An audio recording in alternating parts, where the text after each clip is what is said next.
وتولى عنهم وقال يا أسفا على يوسف وابيضت عيناه من الحزن فهو كظيم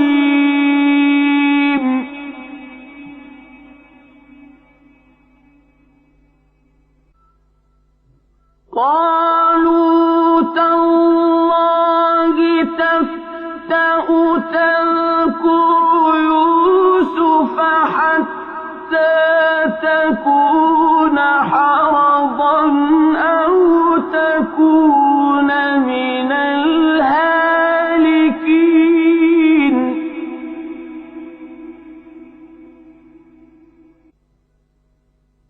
قال إنما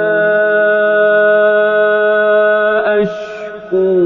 بثي وحزني إلى الله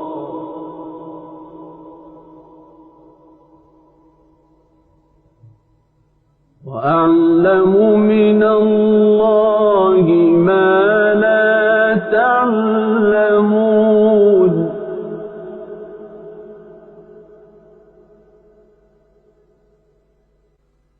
يا بني اذهبوا فتحسسوا من يوسف وأخيه ولا تيأسوا من روح الله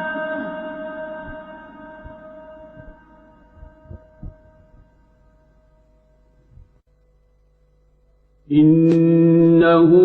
لا ييأس من روح الله إلا القوم الكافرون